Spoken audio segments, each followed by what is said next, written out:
Corresponde presentar a la doctora Joana Osorio Pinzón. La doctora es médica, especialista en medicina interna, epidemiología e infectología, diploma en medicina tropical e higiene, magíster en ciencias médicas con énfasis en control de infecciones y epidemiología hospitalaria.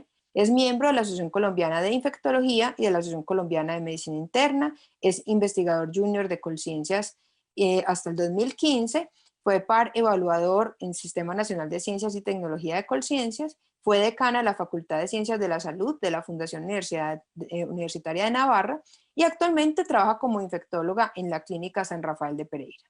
Bienvenida, doctora Joana. La doctora Joana nos va a hablar de los artículos más relevantes del 2019 al 2020 en virus neurotrópicos. Gracias, doctora Joana.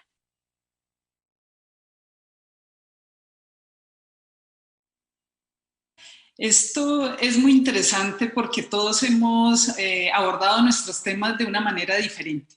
Yo decidí como apegarme un poco a la raya y hablar sobre los virus neurotrópicos en los artículos que fueron publicados en el año 2019 estrictamente. Luego, espérenme un momento. Luego, realmente mi zona es una zona libre de COVID. Yo no tengo pensado tocar este tema, porque pues hasta finales del 2019, como bien lo mencionó y como todos ya lo sabemos, pues empezaron a surgir estas publicaciones, el tema de COVID-19, especialmente en la parte respiratoria. Las publicaciones del sistema nervioso central empiezan a aparecer ya en este año, pero no las voy a tocar en mi conferencia. Como cada uno entonces tiene sus propios gustos y apreciaciones, me identifico muchísimo con lo que la doctora Angélica dijo, pues vamos a empezar a hablar de los artículos que lógicamente por alguna razón pues me parecieron supremamente interesantes y que los quiero compartir con ustedes. El primero es una revisión de la infección por dengue virus y las alteraciones de la barrera hematoencefálica. Esta revisión fue hecha por el grupo de la Universidad del Bosque. Resulta, pues, que como todos sabemos, el virus del dengue afecta a alrededor de 500 millones de personas en el mundo cada año. Tiene el neurotropismo que es propio de los flavivirus, sin embargo, pues clásicamente no ha sido descrito como un virus neurotrópico. Sin embargo, pues sus manifestaciones de compromiso a este nivel, pues han hecho que nos empecemos a ocupar de este tema. El daño y la pérdida tisular a nivel del sistema nervioso central se pueden deber a diferentes situaciones. Pueden estar relacionadas con el daño y con la pérdida tisular, con la reacción inmunológica que genera principalmente la activación glial, incluso con focos de isquemia y de sangrado en el sistema nervioso. Por supuesto, involucra la barrera hematoencefálica y tiene la característica que las alteraciones neurológicas pueden ocurrir durante o incluso después de la infección, y algunas de ellas, o la mayoría de ellas, pueden ser reversibles, sin embargo, algunas no, especialmente las que están mediadas inmunológicamente. De tal manera que hay tres mecanismos principales de la lesión neurológica, como ya mencionaba. Está el daño tisular directo, y esto se puede manifestar de manera como una encefalitis, una mielitis, meningitis, o el compromiso por miositis o rhabdomiólisis. Puede estar relacionado con las alteraciones metabólicas o sistémicas, y en estos casos verse reflejado como encefalopatía o enfermedad cerebrovascular, y puede haber, como también acababa de decir, unas secuelas posinfecciosas tempranas o tardías que están mediadas inmunológicamente, como son, por ejemplo, la mielitis transversa y el Guillain-Barré. De tal manera que la invasión de la barrera hematoencefálica puede tener a su vez diferentes mecanismos. Puede estar relacionada con la entrada de leucocitos infectados por el virus, alteraciones en el transporte axonal, infecciones del epitelio del bulbo olfatorio, alteración de las uniones estrechas interendoteliales y la infección y la liberación vasolateral, siendo los que ustedes de pronto pueden apreciar en negrilla los mecanismos más importantes en lo que tiene que ver con la fisiopatología por el virus del dengue. Y por supuesto también involucra una serie de células como son las endoteliales, los pericitos, los astrocitos, las células de la microglía, que están relacionadas con el componente inflamatorio más importante mediante la producción de una serie de citoquinas que generan pues o desencadenan y amplifican incluso esa reacción inflamatoria que termina pudiendo ser muchísimo más deleteria para el sistema nervioso central y por supuesto no se escapan las protagonistas, las células neuronales. Los virus más frecuentemente detectados en este compromiso del sistema nervioso central son los tipos 2 y 3 del dengue. Miren ustedes cómo aquí podemos observar, tengo un poco perdido mi cursor ya, los síntomas neurológicos que exhiben los pacientes con dengue. Y aquí tenemos entonces confusión, convulsiones, alteraciones del comportamiento, déficit neurológico focal, letargia. A veces puede presentarse con claros signos meníngeos, alteraciones motoras, por supuesto, alteraciones en el lenguaje y en algunos casos la cuadriplegia flácida, la inestabilidad autonómica, que pueden pues corresponder también a las manifestaciones neurológicas de la enfermedad y cómo se ha hecho el diagnóstico pues, de qué es el virus dengue quien está generando toda esta serie de alteraciones a través ya sea de PCRs o de determinación de anticuerpos o de determinación de antígenos, especialmente el NS1. El siguiente artículo, para seguir como con el orden de las infecciones arbovirales, pues algo interesante mucho para mí, pues que de hecho soy infectóloga de adultos, pero este es un artículo que revisa las publicaciones de manifestaciones neurológicas por arbovirus en pediatría y cómo los autores de esta revisión encuentran 195 artículos que se relacionan con este tipo de manifestaciones, excluyen sin embargo 152. También encuentran 56 artículos de factores de riesgo, excluyen 47 y al final se quedan con 33 estudios relacionados con el dengue, 4 con Zika, 11 con chikungunya y 2 con fiebre amarilla. Y miren ustedes, en cuanto a dengue virus y Zika, las manifestaciones del sistema nervioso central usuales pueden ser meningitis, pueden ser encefalitis, incluso convulsiones, y cómo los niños presentan alteraciones del líquido cefalorraquídeo en los cuales se puede detectar tanto el virus dengue, en este caso en la parte superior de la pantalla, por PCR o por anticuerpos tipo IgM, y cómo es o suele ser la evolución de esas manifestaciones neurológicas. Perdón.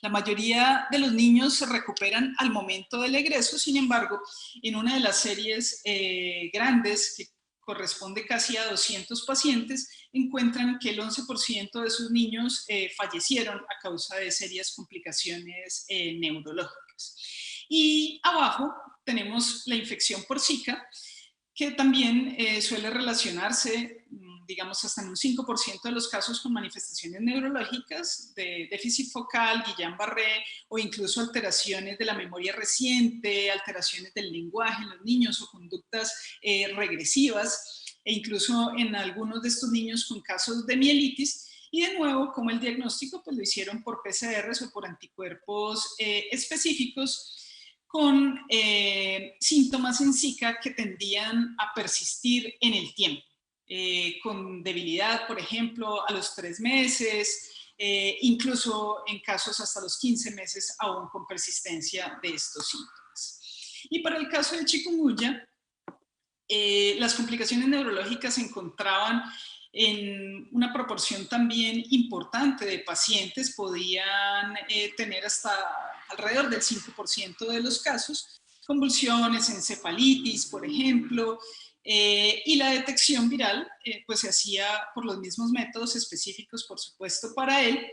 Y de nuevo, las complicaciones aparecían en algunos de estos pacientes y por supuesto generaban unas secuelas también a largo plazo. No suele ser lo más representativo, pero se han descrito estos casos en los niños con unas consecuencias a largo plazo pues importantes. Me pareció muy interesante este artículo porque lo que tratan los autores de encontrar es como unas respuestas para la infección, en este caso por el virus de la encefalitis equina venezolana. Y ellos deciden utilizar 3 medicamentos que han sido aprobados por la FDA, especialmente para el manejo de las enfermedades articulares, como son el Celecoxib, el Rolipram y el Tofacitinib, y deciden utilizarlo en los casos de infección generada en el laboratorio a astrovirus y a células de la microglía humanas que han sido infectadas por este virus de la encefalitis equina venezolana.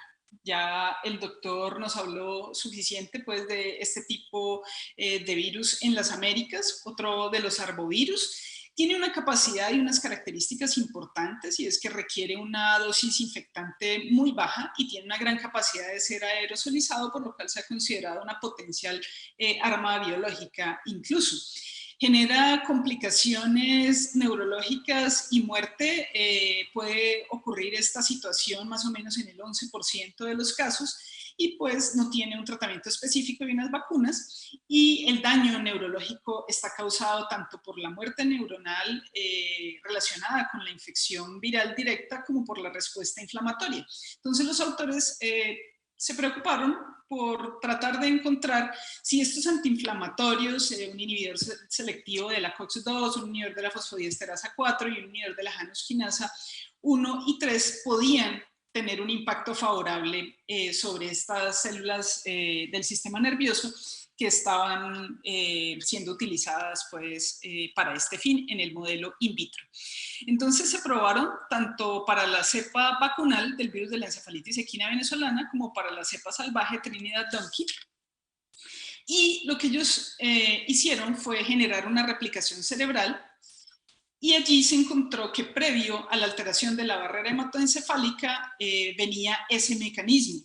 Después de que se alteraba la barrera hematoencefálica, aumentaba la permeabilidad, se veía aún mayor neuroinvasión y se presentaban las lesiones neurológicas más importantes. Es en ese momento cuando la microglía comienza a liberar una serie de citoquinas inflamatorias que empiezan a producir una respuesta inmunológica que termina por incrementar, resaltar y empeorar ese componente inmunológicamente mediado y el daño neuronal.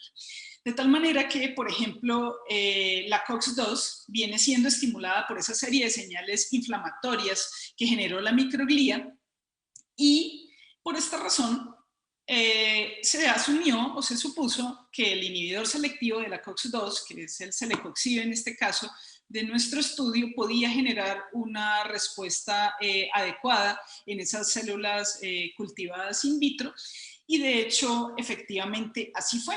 Con el caso del celecoxib se disminuyó 6.4 veces los títulos de las células infectadas con las cepas vacunales del virus de la encefalitis equina, 2.45 veces en el caso del tofacitinib y una vez con los 50 micromoles del Rolipram.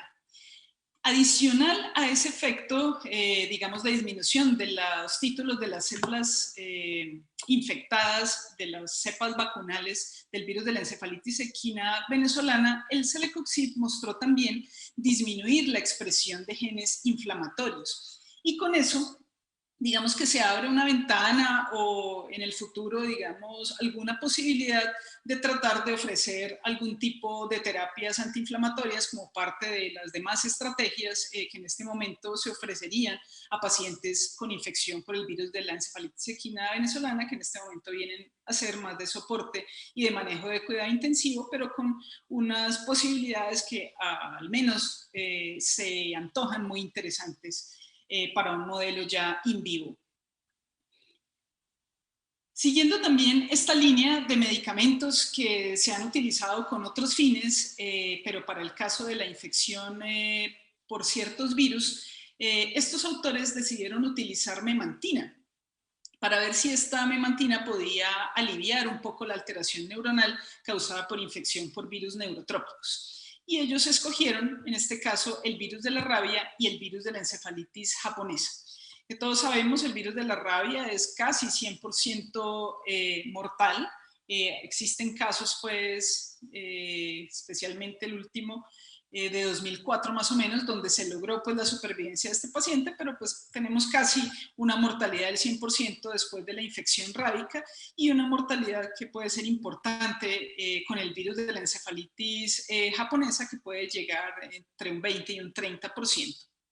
tampoco tiene un tratamiento específico, y la memantina, que es muy utilizada para el tratamiento del Alzheimer porque es un antagonista de los receptores NMDA, y lo que se esperaba de este medicamento era que al estabilizar los canales iónicos limitara el efecto del daño neuronal que puede estar causado por la infección viral.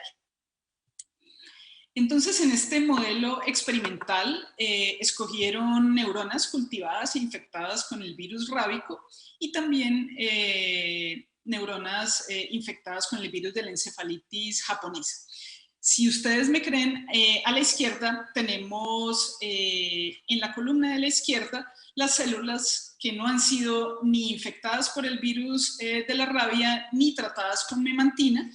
En la siguiente columna, en la B, tenemos las células que han sido infectadas con el virus de la rabia, pero no tratadas con memantina, y las siguientes dos son con diferentes dosis de memantina.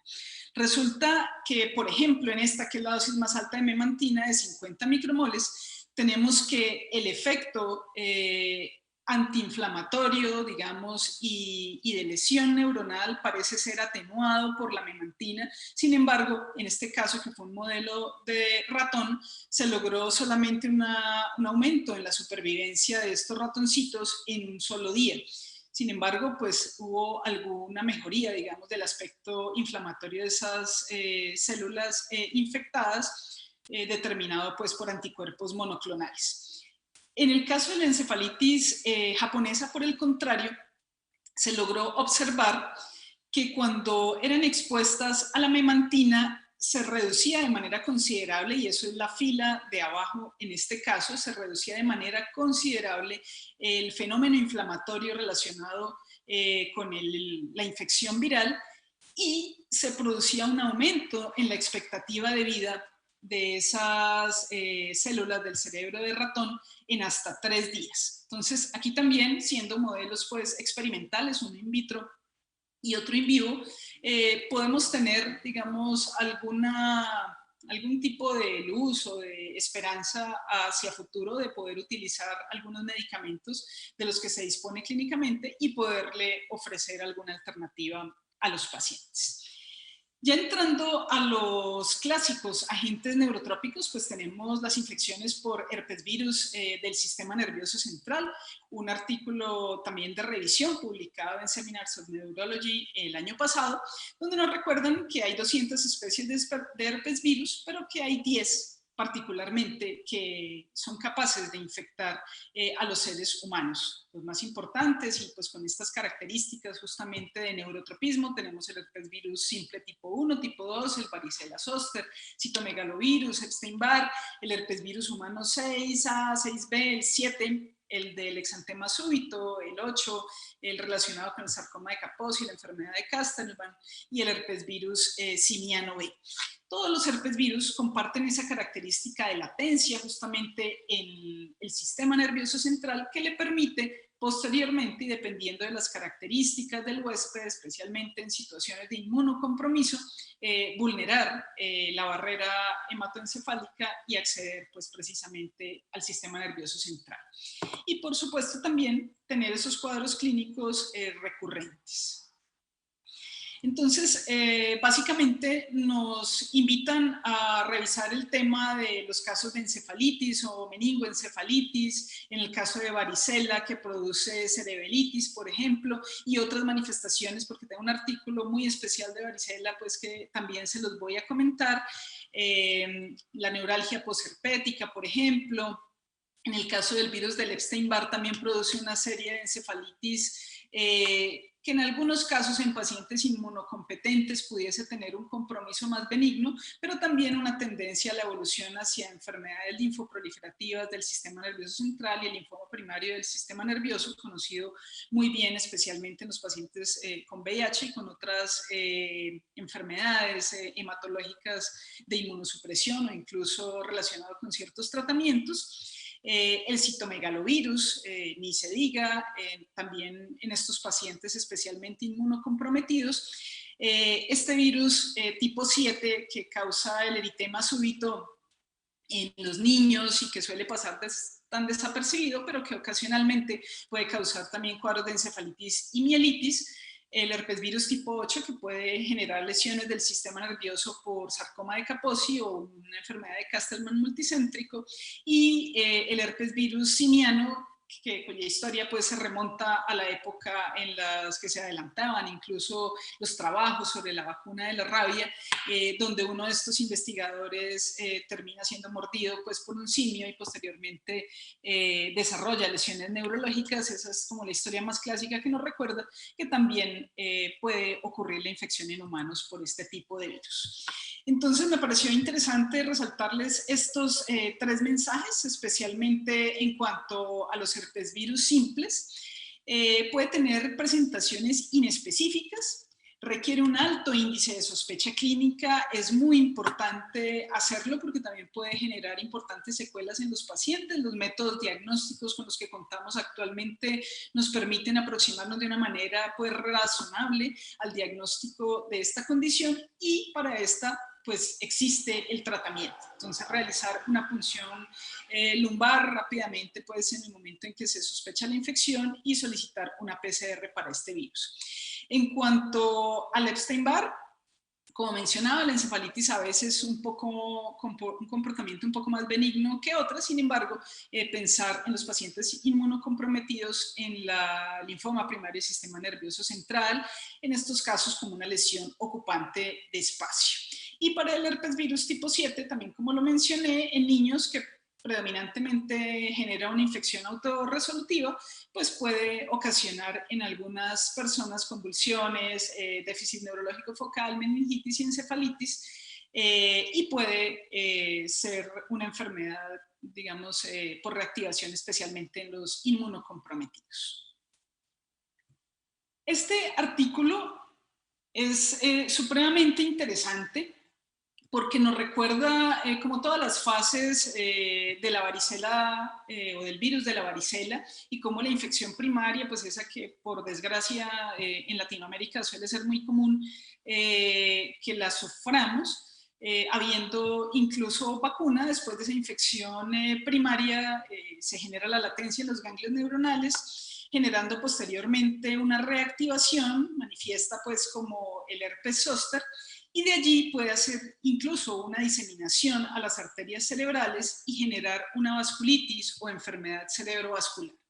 ¿Por qué es tan importante el virus de la varicela? Y tal vez la enseñanza más importante de este artículo es que los pacientes que tienen la reactivación del herpes zóster, especialmente cuando es un herpes zóster oftálmico o cuando ese episodio de herpes zóster no es manejado adecuadamente, tienen un riesgo, me refiero a manejado con antivirales, tienen un riesgo entre 2 y 4 veces mayor de desarrollar enfermedad cerebrovascular hasta un año después de este episodio. Entonces, es una enfermedad que es relativamente fácil de diagnosticar cuando se presentan las manifestaciones cutáneas, las vesículas que todos conocemos, el cuadro de dolor del paciente. Entonces, en ese paciente es muy importante la detección, el inicio temprano del tratamiento, y tener en mente que puede tener un riesgo importante de desarrollar una enfermedad cerebrovascular, y que por eso también las estrategias de prevención, las estrategias de vacunación, tanto para la infección primaria por la varicela como para la reactivación del zóster con vacunas, justamente con este fin, puede tener no solamente los efectos de evitar una enfermedad que tiene muchísima sintomatología, especialmente por el tema de la neuralgia posherpética, sino también disminuir un riesgo de enfermedad cerebrovascular en los pacientes. Lo difícil, ¿cuándo es? Cuando el compromiso cutáneo no está presente.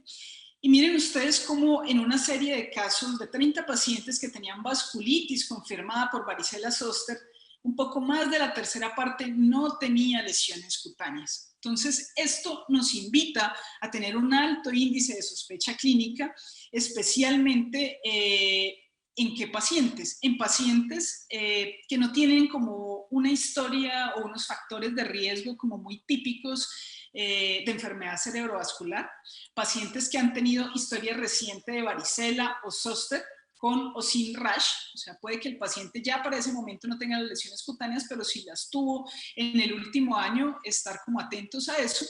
Pacientes, como ya dije, que no tengan los factores tradicionales de riesgo, enfermedad cerebrovascular recurrente a pesar de manejo médico óptimo, los infartos que están en la unión de la sustancia blanca con la sustancia gris en la resonancia, o cuando uno ve un estrechamiento en una distribución, un estrechamiento vascular en una distribución que no es la más típica para aterosclerosis, o por supuesto en los pacientes inmunocomprometidos. Entonces, recordar siempre el estudio del líquido cefalorraquídeo, el diagnóstico tanto por PCR para el virus de la varicela zoster o por determinación de anticuerpos. Últimamente mucho más asequible probablemente el tema de la PCR. Tiene unas características como imagenológicas muy usuales, pues las vasculitis por varicela zoster. Se presenta, como ya mencioné, en la unión de la sustancia blanca con la gris. Puede ser simple o una sola lesión, o pueden ser múltiples lesiones. Es más profunda que cortical y se afecta bastante más seriamente la sustancia blanca que la gris y puede tener unos infartos bastante bien definidos, especialmente hacia la zona posterior, o con patrones vasculares, por ejemplo, como el de moya-moya, patrones, digamos, como en ese humo que nos recuerda esa situación. Un poquito de enterovirus, recordar, especialmente voy a hablar aquí unas pocas palabras del enterovirus A71. Este es un virus que se ha reconocido especialmente como causante de brotes desde 1969 y ocasionalmente produce una serie de brotes de infección del sistema nervioso central, pero normalmente lo vemos como el que causa el síndrome mano-pie-boca, la herpangina, cuadros de diarrea, de exantema, pero recordar que también puede producir unas alteraciones importantes del sistema nervioso central y que pues en estos casos es donde llama, digamos, muchísimo la atención. La mortalidad es muy variable, puede ser mínima hasta alcanzar incluso el 19%, y tiene por múltiples variaciones la dificultad para variaciones genéticas, la dificultad para generar, por ejemplo, vacunas o estrategias de control justamente de esos brotes cuando aparecen. Entonces puede tener variaciones intragenotípicas o intergenotípicas. Hay principalmente 3 genotipos, el A, el B y el C dentro de ese enterovirus A71, y se conoce que las proteínas de la cápside pueden estar relacionadas especialmente con características de virulencia y citotoxicidad neuronal, y las proteínas no estructurales y sus variaciones en diferentes puntos pueden ser claves para determinar como la respuesta inmunológica del huésped, de tal suerte que no todas las personas desarrollan anticuerpos neutralizantes que sean lo suficientemente efectivos, y se ha visto, por ejemplo, que suelen serlo un poco más para los del genotipo B que para los del tipo C, y que por eso a estos pacientes con genotipos B pudiese ser de más utilidad los sueros hiperinmunes, mientras que en otros no tanto. Miren ustedes cómo para el genotipo C, especialmente el C4, en China se desarrolló una vacuna frente a un brote pues, que tuvieron, pero esas variaciones antigénicas son las que le permiten generar un escape a la inmunidad, especialmente a la inmunidad de rebaño. Entonces, siempre estar como muy atentos, el reconocimiento de las características genéticas, no solo de este, sino de otros virus, eventualmente nos va a permitir generar aproximaciones de prevención o aproximaciones terapéuticas a futuro, y tener también unas estrategias de detección y de diagnóstico en casos de brotes.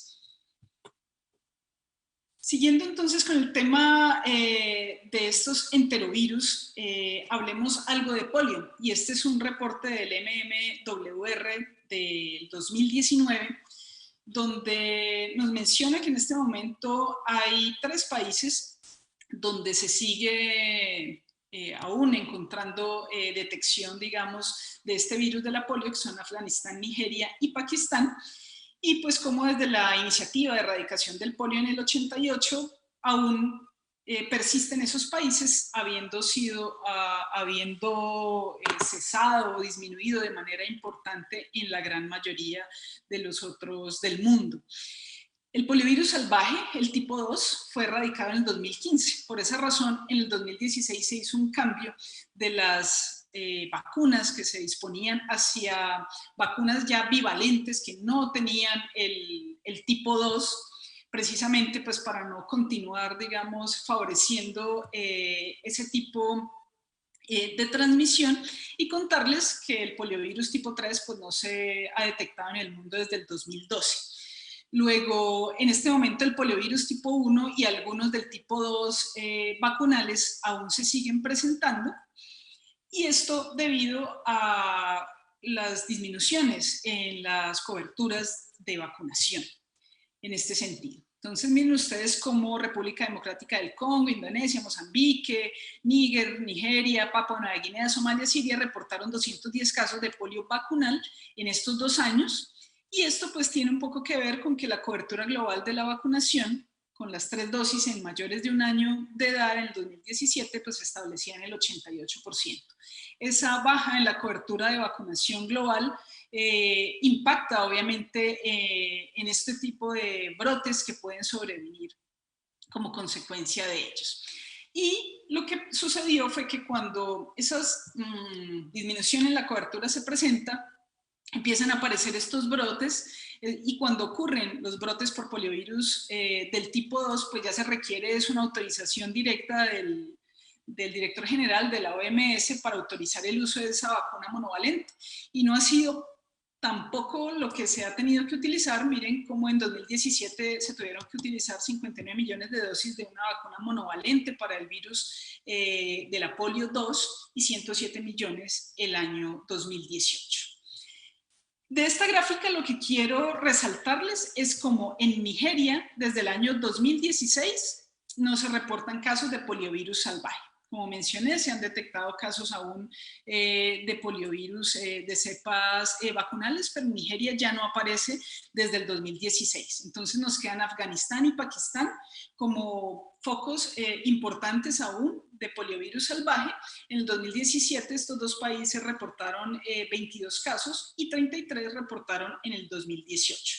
Para el 2019, entre enero y marzo, que fue hecho este reporte, pues solamente habían sido 12 casos, pues solamente es un decir porque pues es una cifra importante.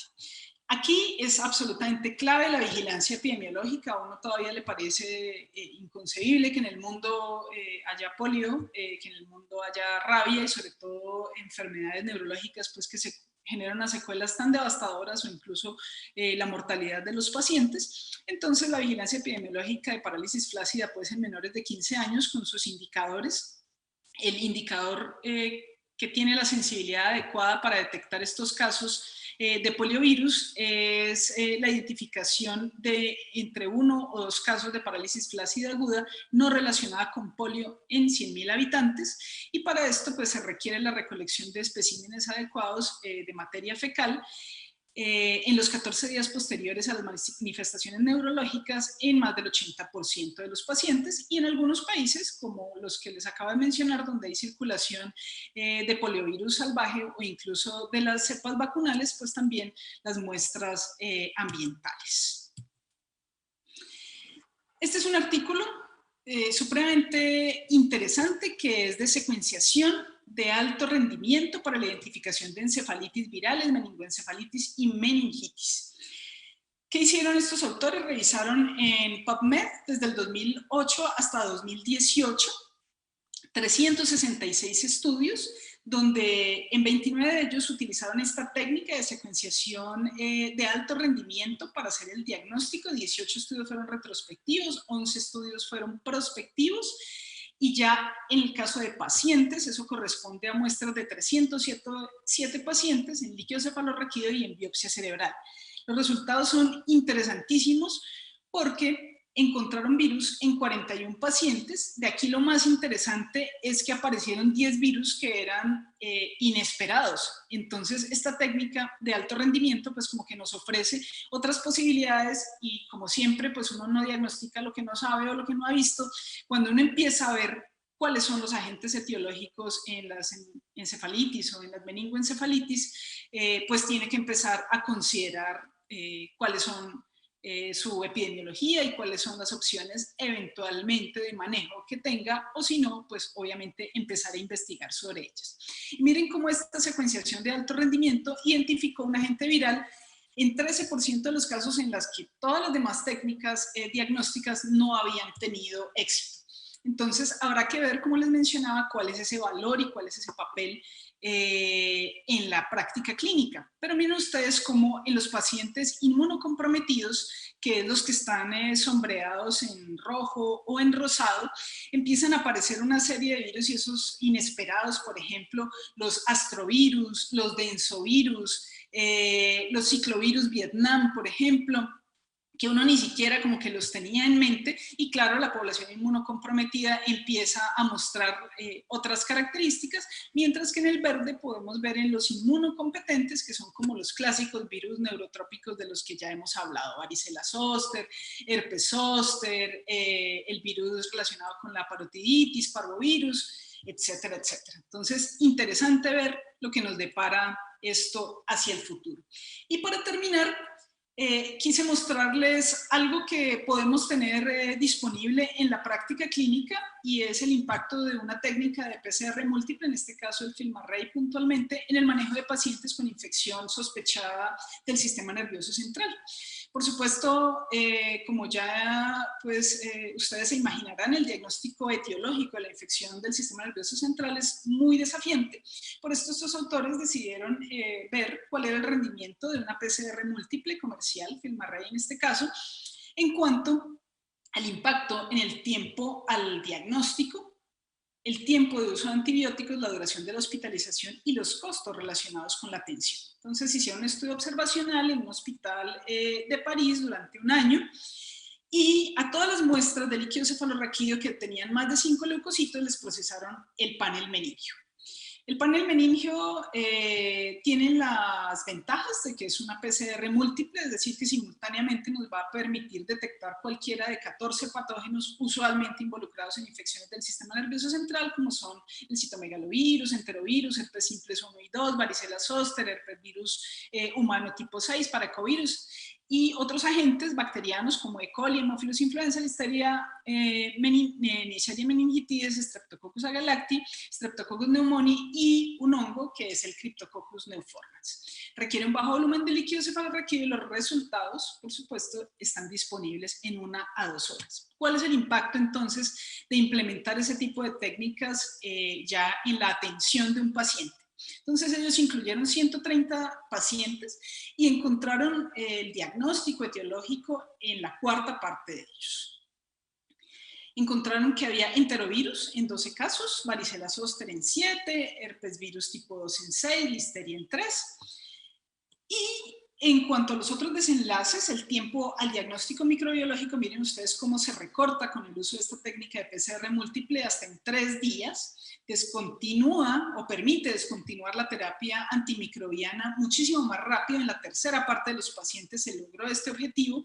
También en 18% de los pacientes permitió hacer una alta hospitalaria temprana, ahorró 82 días de hospitalización en general y redujo los costos de la atención en 26.242 euros. Esto no es nada despreciable, compensa por mucho el valor de la prueba y pues tiene un impacto que creo yo es bastante relevante en la calidad de la atención de los pacientes. Entonces, para terminar, unos pequeños mensajes para llevar.